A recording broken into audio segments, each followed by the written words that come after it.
Assalamualaikum warahmatullahi wabarakatuh. Berjumpa kembali di channel Adiko Ramos. Pada kesempatan kali ini saya akan membagikan tutorial untuk pengisian model DK atau tunjangan keluarga. Langsung saja berikut ini yang bertujuan untuk pengisian bagi guru SD, SMP, SMA, dan sederajat. Surat keterangan untuk mendapatkan pembayaran tunjangan keluarga atau biasa dikenal dengan model DK. Ini model yang penting sekali ya sahabat-sahabat. Yang pertama untuk pengisian nama instansi. Jadi kalau SD, jadi misalkan SD 6 Apokat Kecamatan Labu Dinas Pendidikan. Untuk SD itu ditambahi kecamatan. Untuk SMP ke atas itu langsung ditulis nama sekolahnya, yaitu SMP Negeri 6 Labu Dinas Pendidikan. Selanjutnya untuk alamat lengkap instansi sesuai dengan alamat sekolah atau alamat SD maupun SMP maupun SMA. Instansi induk ini tetap sama ya sahabat-sahabat, yaitu pemerintah kabupaten tempat kita berdomisili. Berdomisilinya sekolah ini ya sahabat-sahabat, misalkan kita kok ada di Kabupaten Lumajang, namun sekolah kita di Kabupaten Jember, berarti yang ditulis di sini adalah Kabupaten Jember.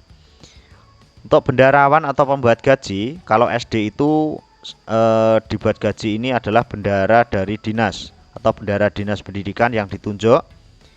Untuk SMP adalah bendahara sekolah.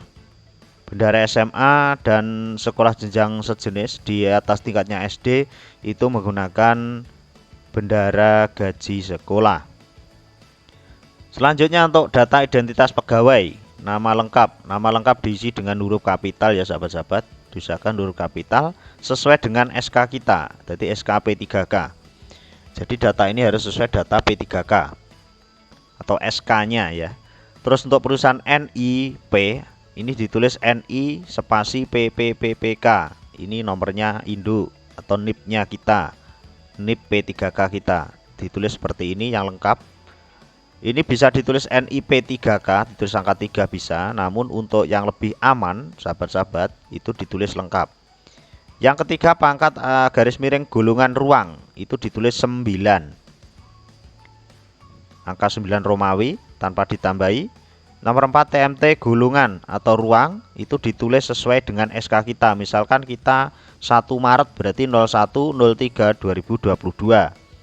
Tempat dan tanggal lahir ini sesuai dengan data kita. Jenis kelamin, agama dan kebangsaan. Kalau kebangsaan pasti Indonesia. Untuk agama ini menurut kepercayaan masing-masing yang ada di KTP. Alamat lengkap desa, kelurahan, kecamatan, kabupaten, kota, kontak person dan sebagainya ini sesuai dengan data KTP. Khusus untuk kontak person ini misalkan nomor WA kita bisa, tapi nomor yang biasa dihubungi telepon biasa itu tidak bisa, itu jangan dimasukkan. Jadi di telepon nomor biasa maupun di telepon dengan WA itu harus bisa ya. Jadi nomor aktif, benar-benar aktif. Yang kesembilan adalah TMT. TMT di sini ditulis TMT PPPK karena kita pegawai P3K. Jadi ditulis TMT P3K ini sama dengan yang atas ini.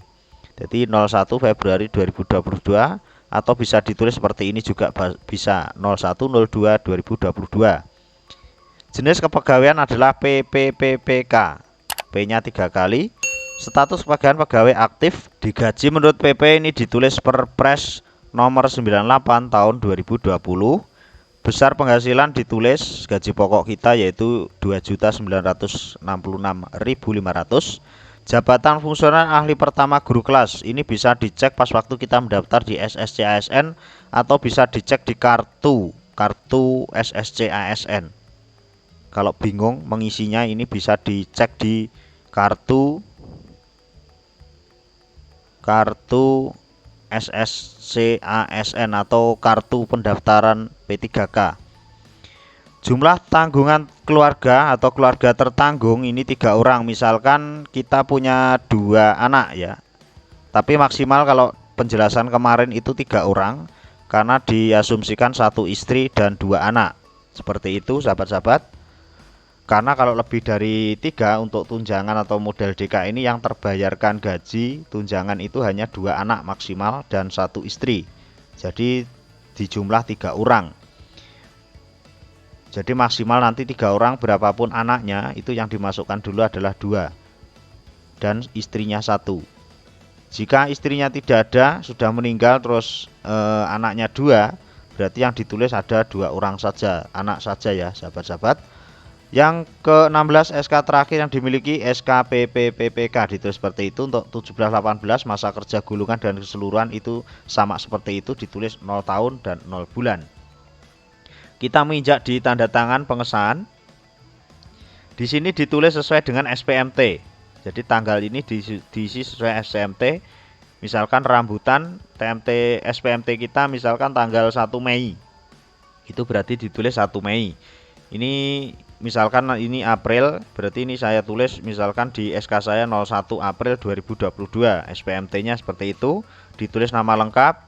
Di sini NIP, bukan NIP ya, tapi NIPPPK ditulis seperti itu. Terus untuk mengetahui kepala sekolah, ini untuk SMP, SMA, SD itu sama. Untuk kepala sekolah ini ditulis seperti itu. Untuk kepala desa, itu kepala desa ditulis sesuai dengan desanya masing-masing. Misalkan di sini saya desa Bandar ya, tapi saya XX saja. Untuk camat juga sama, di XX dengan titel dan gelar lengkap. Setelah itu yang lebih penting lagi, kita menginput data keluarga kita. Data keluarga yang menjadi tanggungan pegawai di sini dijabarkan. Yang dari sini itu berasal dari ini tadi 3 orang di sini. Asumsinya yaitu satu istri 2 anak. Ditulis di sini. Misalkan masih lajang, itu berarti ditulis 0 di sini. Di sini ditulis 0 untuk kalau lajang. Kalau belum punya anak berarti ditulis 1 karena 1 istri.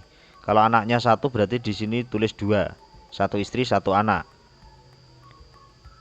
Untuk datanya seperti ini sahabat-sahabat. Nama ditulis lengkap ya, NIP atau NIK. NIP ini kalau istri atau suaminya PNS.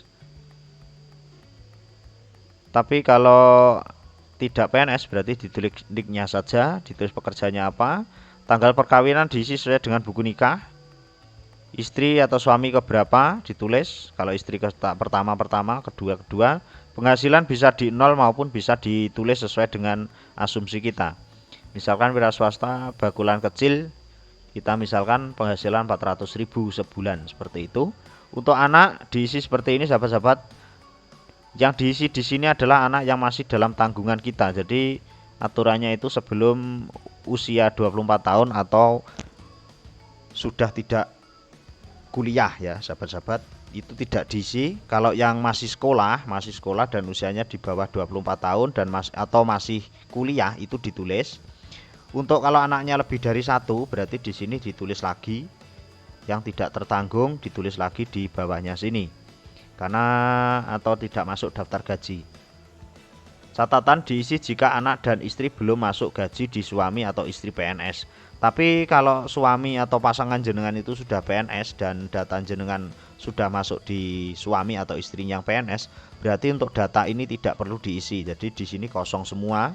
Hanya saja ini juga dilampirkan dengan catatan di sini nanti isinya 0. Jumlah keluarga tertanggung di sini ditulis 0. Mudah-mudahan informasi ini bisa bermanfaat sahabat-sahabat. Ada kurang biasa maaf. Wallahul muwaffiq. Wassalamualaikum warahmatullahi wabarakatuh.